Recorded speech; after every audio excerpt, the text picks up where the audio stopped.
You know, when you feel like the day is going too well, and for some reason, the universe decides to balance things out by putting an inconvenience in your way? Then it was a sunny Saturday, one of those days when even going to the supermarket seems like a pleasant program. My 7-year-old daughter, Maya, was excited because she had managed to convince her father to buy one of those colorful cereals full of sugar. Everything was normal until she appeared. I had already noticed the woman in the previous aisle. It wasn't hard to notice because she had that look on her face like she's about to complain about something that's none of her business. You know that frown? As if she's trying to find a reason to judge you silently? That's exactly it. At first, I thought it was my own paranoia. Some people just stare at others for a long time for no apparent reason. But then came the first suspicious move. She pretended to be looking at the products on the next shelf, but her eyes were fixed on my daughter's hair. Now, Maya's hair is simply beautiful. Voluminous, super defined curls, the kind of hair that attracts attention all by itself. But respectful attention is one thing. What was happening there was another story. The first contact was a comment that got off to the wrong start. Wow, her hair is so exotic. Exotic, as if my daughter were a rare animal from the Discovery Channel. Thank you, I replied dryly, preparing to end the conversation. But she didn't take the hint. On the contrary, the woman began to move closer, tilting her head like someone evaluating a museum object. She seemed to be studying a work of art that she wanted to take home. She stood there for a few seconds, not knowing what to do, as if trying to process the fact that she hadn't gotten what she wanted. But I was already taking my daughter by the hand and walking away. At least that's what I hoped. Because, of course, there are people who can't take being contradicted, and this woman was definitely one of them. Most people, after receiving a clear and direct no, would move on. Maybe they'd get upset, maybe they'd complain to themselves in the car, maybe they'd even grumble in the WhatsApp group about their friends who've had the same haircut since 1998. But this woman, number she just stood there, her eyes blinking too fast, as if her brain was having trouble processing the idea that not everything in the world was hers to take. I was already pulling my daughter towards the checkout when I heard the unmistakable sound of rapid footsteps behind us. You know that chill that runs down your spine when you realize that a situation that should be over isn't over yet? That's exactly what it was. Hey, wait! She said in that voice of someone who is convinced she has something very important to say. If it had been any other day, I might have simply ignored her and gone on my way. But something about her insistence irritated me in a way that I couldn't ignore. I took a deep breath, mentally counting to 3 before turning around. The woman was standing there with her arms crossed and a look of pure indignation, as if I had denied her a constitutional right. I just wanted to feel the texture.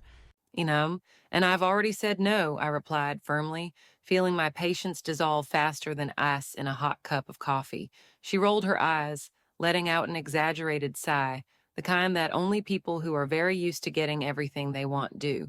I could feel the gaze of some of the people around us starting to turn in our direction. The whole supermarket could have been watching. I didn't care. What I didn't know was that this woman was nowhere near giving up. If I'd known what she was going to do next, I might have handled it differently. But at that moment, I just wanted to finish my shopping and go home. Only she wouldn't let me, because some people don't just think they own the world. They also think they have the right to teach anyone who contradicts them a lesson. I should have smelled the chaos in the air. The way that woman looked at me with a mixture of indignation and superiority already indicated that she wasn't just going to accept defeat and get on with life like any normal person. But in my naivety, I thought the worst was over. I was wrong. After the scene in the corridor, I finally made it to the cash desk, already counting the seconds to get out of there. My daughter was quiet, clearly uncomfortable with everything. I was trying not to roll my eyes so hard that I dislocated something. That's when I realized that the woman hadn't left. No, she was there at the end of the corridor with her cell phone in her hand. Only she wasn't fiddling with it like someone who's distracted or texting someone. She was recording. She was filming my daughter. The blood boiled in my veins.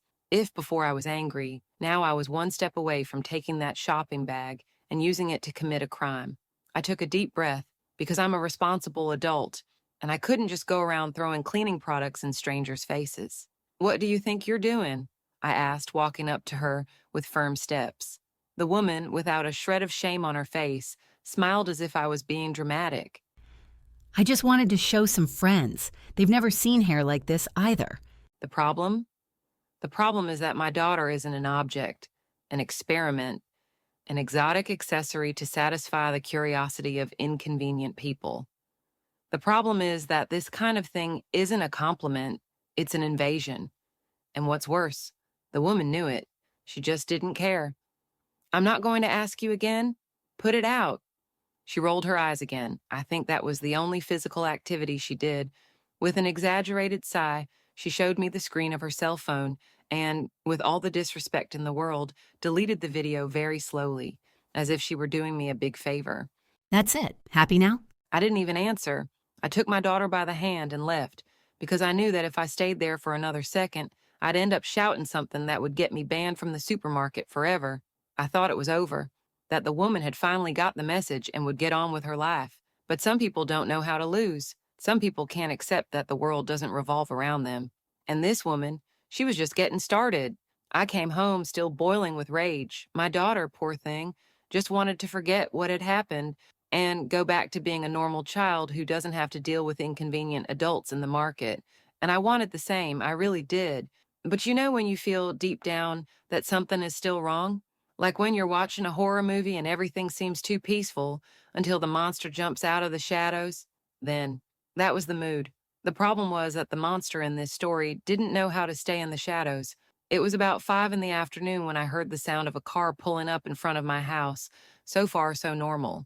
What wasn't normal was the fact that when I looked out of the window, I saw that woman from the supermarket. Yes, she had come to my house. At first, I thought it was a coincidence. Maybe she lived in the neighborhood. Maybe she was just passing by. But then, with the straight face of someone who has never been contradicted in her life, she got out of the car and came straight to my door. My daughter, who was playing in the living room, looked at me with a confused expression. She recognized the woman instantly, and so did I. Only, unlike her, I didn't find it funny at all. The doorbell rang. Now, any sensible person who had been embarrassed in public, as she had been in the supermarket, would be embarrassed to look me in the face again. But not this woman, because apparently the no I said earlier didn't register in her brain database. I opened the door with all the calm in the world, because I'm a polite person.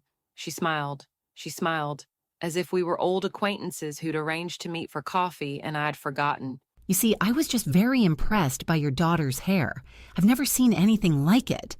I wanted to understand better how you look after it, what products you use, how you manage to make it so shiny.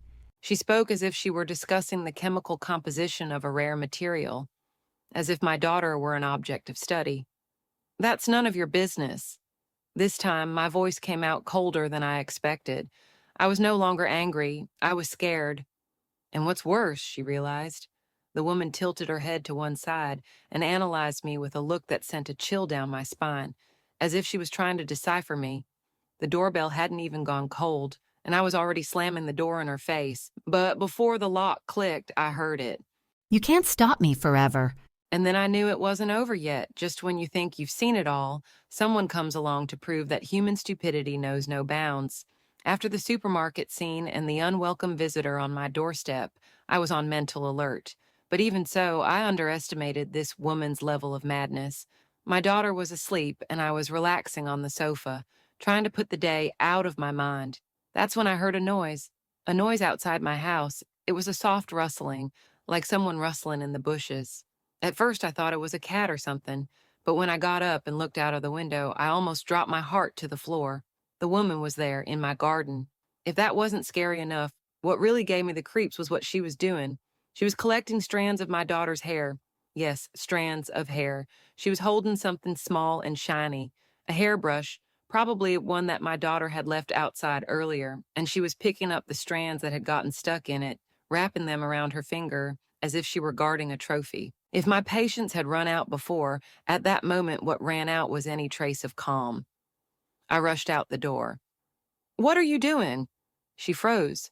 She looked at me with the same expression as before, a mixture of surprise and indignation, as if I was the crazy one, as if I was overreacting to a stranger stealing my daughter's hair in my own backyard.